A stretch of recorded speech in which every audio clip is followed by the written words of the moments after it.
Good morning, Radhe Radhe सभी को। Class 7 में सामाजिक विज्ञान विषय के अंतर्गत अध्याय 14 पवनों के प्रकार यानी हवाओं के प्रकार। देखो, अपने नाम होते हैं, सड़कों के नाम होते हैं, व्यक्तियों के नाम होते हैं, पेड़ पौधों के नाम होते हैं, जीव जंतुओं के नाम होते हैं, सभी के नाम होते हैं। उसी प्रकार हवा या पवनों के भी नाम होते हैं। ग्रह पवने, पहला क्या पढ़ेगा अपने पवनों के प्रकार में ग्रह पवने, यानी एक निश्चित क्रम में चलती है, एक निश्चित ही स्थान पर चलती है। घर, ग्रह यानी घर, उनका क्या होता है, जैसे आप घर में रहते हैं, निश्चित घर में रहते हैं, साल भर पूरे जीवन क्या रहते हैं, एक ही घर में रहते हैं। ऐसे ही हवा भी एक ही स्थान पर चलती है, एक ही स्थान पर उद्गम होता है, इसलिए उनको नाम दिया ग्रही पवने। ग्रही पवनों में हम 3 प्रकार पढ़ेंगे। ग्रह तो एक ही स्थान पर चलती है, एक निश्चित सीमा, एक निश्चित ऋतु में अपने एक ही स्थान पर चलेगी, उन पवनों को हम ग्रह पवने कहते हैं। ग्रह पवनों में पहली पवन आ रही है अपने पास ध्रुवीय पवने। ध्रुव तो आपने ग्लोब पढ़ा है, मैंने ग्लोब के बारे में आपको समझाया है, ग्लोब के बारे में पढ़ चुके हैं, आप जानकारी प्राप्त कर चुके हैं। अभी आपका ग्लोब है, इसमें जो उत्तर की ओर रहता है उसको उत्तरी ध्रुव कहते हैं, दक्षिण वाले भाग को दक्षिण ध्रुव कहते हैं। उत्तरी ध्रुव और दक्षिण ध्रुव, उत्तर वाली दिशा में क्या हो गया उत्तरी ध्रुव, और दक्षिण वाली दिशा में क्या हो गया दक्षिण ध्रुव। तो उत्तरी यानी ध्रुवीय पवने कहां चलेगी, उत्तरी ध्रुव में और दक्षिण ध्रुव में। ये ध्रुवीय पवने दक्षिण ध्रुव में भी चलती हैं और उत्तरी ध्रुव में भी चलती हैं।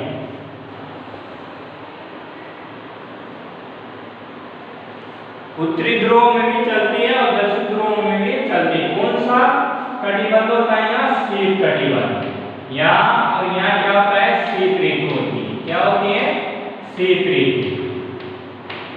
उत्तरी ध्रुव और दक्षिण ध्रुव में शीत ऋतु होती है, हमेशा ही यहाँ क्या जमती है, बर्फ जमती है। उत्तरी ध्रुव और दक्षिण ध्रुव में बर्फ जमने के कारण यहाँ कौन सी ऋतु होती है, साल भर शीत ऋतु होती है। तो उत्तरी ध्रुव यानी ध्रुव पवने किस कटिबंध में चलती है, शीत कटिबंध में। ध्रुव पवने जो आपको पता है, नाम से पता चल रहा है, ध्रुव पवने उत्तरी ध्रुव या दक्षिण ध्रुव में चलेगी। किस कटिबंध में चलती है, तो शीत कटिबंध। ऋतु कौन सी है, हमेशा बर्फ जमी रहती है, इसलिए हमेशा क्या है, शीत ऋतु रहती है। क्योंकि बर्फ जमने का भी कारण है, यहाँ सूर्य का प्रकाश नहीं पहुंच पाता, इसी प्रकार यहाँ भी सूर्य का प्रकाश पहुंच नहीं पाता, इसलिए वर्ष भर यहाँ बर्फ जमी रहती है और शीत ऋतु रहती है। ठंडी होती है, शीत कटिबंध में हवा कैसी होती है, ठंडी होती है और शुष्क होती है, उसमें नमी की मात्रा नहीं रहती, जल की मात्रा नहीं रहती। बर्फ तो जमा है, जल के ऊपर हवा में मात्रा नहीं, ठंडी और शुष्क होती है। शीत कटिबंध में जो ध्रुवीय पवने हैं, हवाएं हैं, वो कैसी होती है, शुष्क होती हैं और ठंडी होती है। पूर्वा भी कहा जाता है, पूर्वा क्यों कहा जाता है इनको, ध्रुवीय पवनों को हम पूर्वा क्यों बोलते हैं, क्योंकि पूर्व दिशा से चलती हैं, पूर्व दिशा से चलती हैं, इसलिए इनको दिशा के आधार पर इसको पूर्व दिशा भी, पूर्व हवा या पवने भी कहा जाता है। दूसरी आती है पछुआ पवने। पछुआ नाम क्यों, क्योंकि ये पश्चिम दिशा से चलती है। पछुआ नाम पूरा का इनका, पश्चिम दिशा से चलती है, इसलिए इसका नाम क्या हो गया, पछुआ पवने हो गया। अब पछुआ पवन देखो, हवा वायु कहाँ से चलती है? उच्च दाब से निम्न दाब की ओर चलती है। अब उच्च दाब कहाँ बनेगा? जहाँ का तापमान कम होता है। तापमान कम होता है वहाँ उच्च दाब बनता है, और जहाँ का तापमान अधिक होता है वहाँ वायु दाब कम बनता है। तो पछुआ कोने दोनों गोलार्धों में शीतोष्ण कटिबंध में पश्चिम की ओर चलती है। दोनों गोलार्धों में दोनों गोलार्धों में शीतोष्ण यानी भूमध्य रेखा से पृथ्वी क्या होती? अलग होती। तो भूमध्य रेखा और ये उत्तरी ध्रुव आर्कटिक और ध्रुव, दक्षिण में अंटार्कटिक और ध्रुव जो वृत्त थे उनके मध्य चलती है। ये आर्कटिक और ये आर्कटिक, ये ध्रुव और आर्कटिक के बीच यानी 66 से 2 डिग्री पर का बने आर्कटिक। उत्तर दिशा में तो होता है आर्कटिक वृत्त और दक्षिण में होता है अंटार्कटिक वृत्त। दक्षिण में तो ध्रुवों से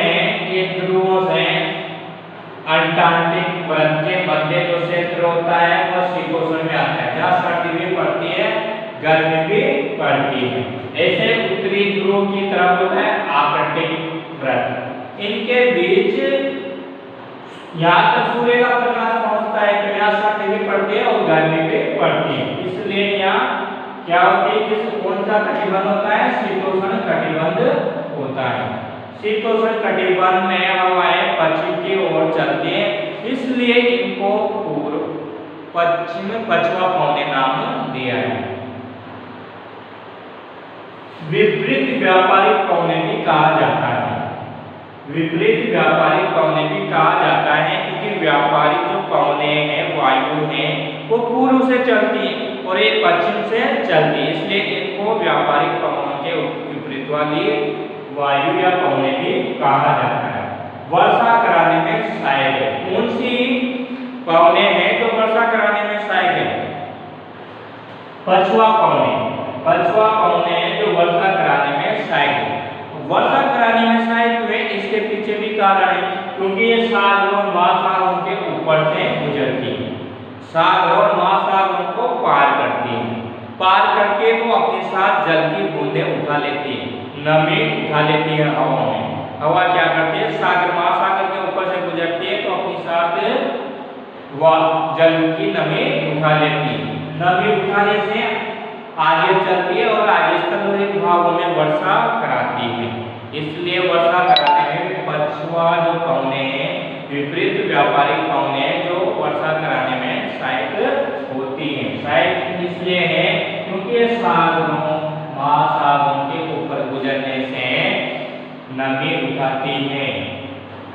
तीसरी आती है अपने पास व्यापारिक कोने। व्यापारिक कोने देखो ये होती है उत्तरी गोलार्ध में, यह उत्तरी गोलार्ध आपके ये यहाँ से वाला भाग क्या है? उत्तरी गोलार्ध वाला क्षेत्र।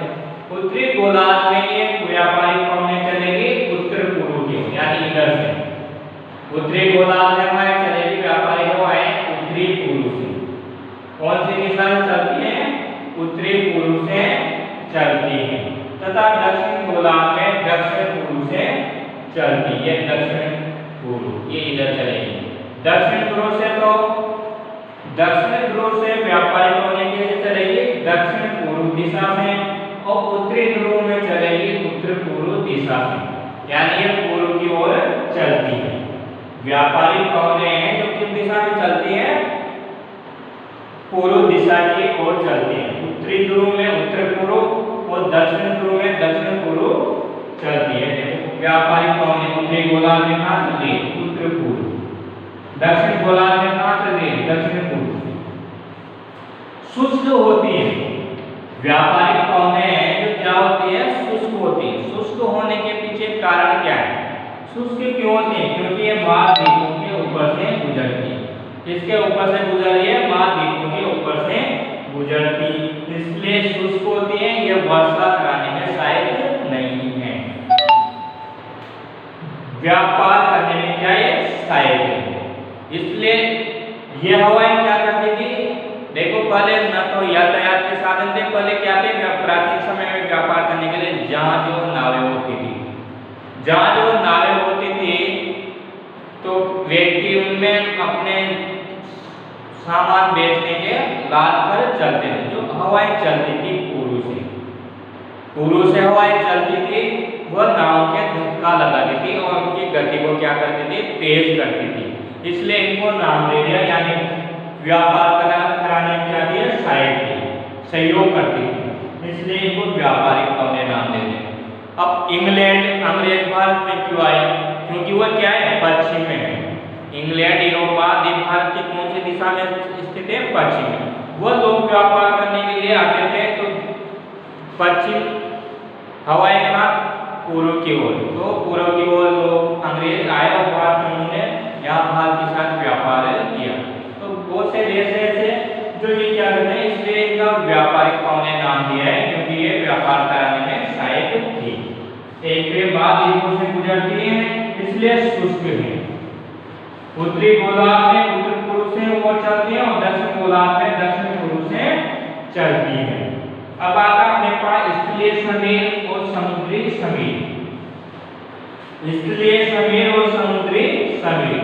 स्थलीय समीर देखो आप, स्थलीय समीर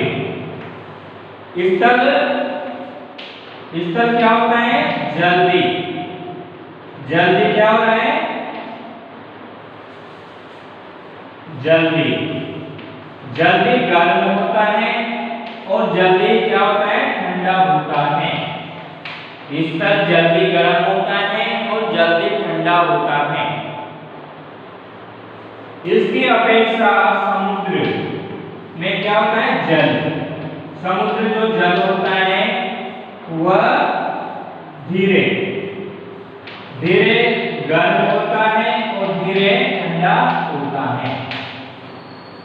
स्थल वाला जो भाग है वो जल्दी गर्म होता है और जल्दी ठंडा होता है।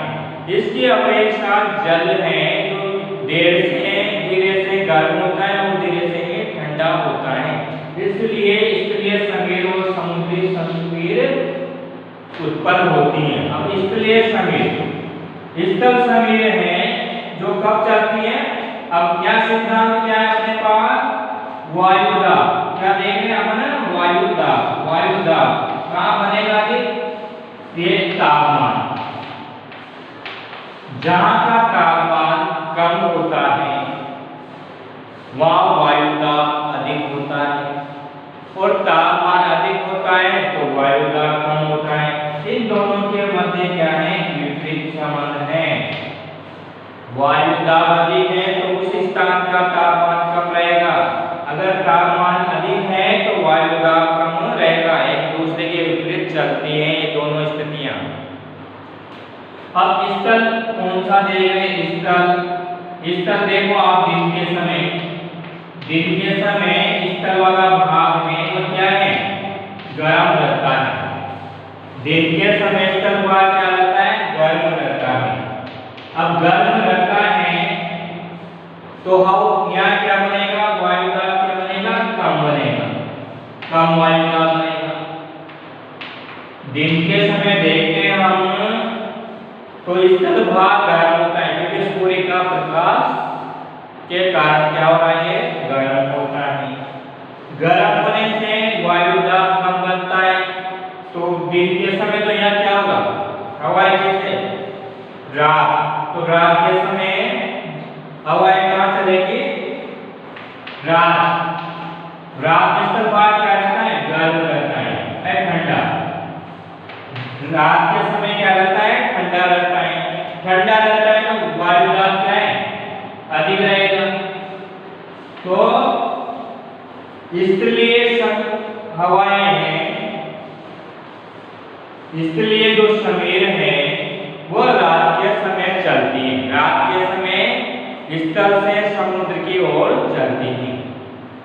स्थल जो समीर है वो किस समय चलती है, रात के समय चलती है। रात के समय चलने का कारण है रात में स्थल ठंडा रहता है, इसलिए यहाँ का वायुदाब अधिक रहता है। वायुदाब अधिक होने से हवाएं स्थल से समुद्र की ओर चलती हैं। हवाएं कैसी रहेगी? शुष्क रहेगी, इस तरह से चल रही है। समुद्री सवेर कब चलती है? दिन के समय। आपको क्या याद रखना है? समुद्री सवेर चलती है दिन के समय और स्थलीय सवेर चलती है रात्रि के समय। रात में जो चलेगी वो स्थलीय चलेगी, यानी स्थल से समुद्र की ओर हवाएं चलती हैं, और दिन के समय समुद्र से स्थल की ओर चलती हैं। क्योंकि क्या पता है, दिन में समुद्र स्थल की अपेक्षा क्या रहता है? ठंडा रहता है। तो समुद्र में क्या बनता है? उच्च वायुदाब बनता है, और हवाएं समुद्र से स्थल की ओर दिन में चलती हैं, और इसमें हवाओं में नमी होती है। तो ये है आपके स्थल व समुद्री सवेर और आपकी ये पौने। इसके बाद अगले अध्याय में हम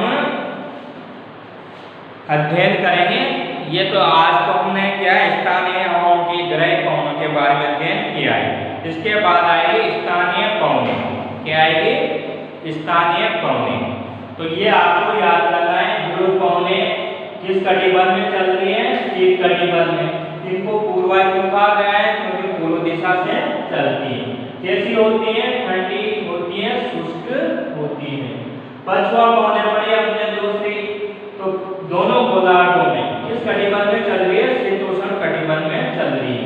किस ओर से चलती है? पश्चिम दिशा से चल रही है, इसलिए इसको पछुआ पौने कहा गया है।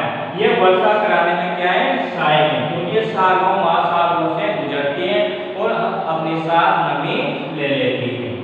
व्यापारिक पौने उत्तरी गोलार्ध में उत्तर पूर्व की ओर चलती हैं, और दक्षिण गोलार्ध में दक्षिण पूर्व की ओर चलती हैं। शुष्क होती हैं क्योंकि ये महाद्वीपों से गुजरती है, स्थली वाले भाग से गुजरती है। स्थल सवेर रात्रि के समय चलती है। स्थल से हवा समुद्र की ओर चलती है। समुद्री सवेर दिन में चलती है, क्योंकि दिन में चलने का कारण है जल ठंडा रहता है। ठंडा रहने से उच्च दाब बनता है और समुद्र से हवाएं स्थल की ओर चलती हैं।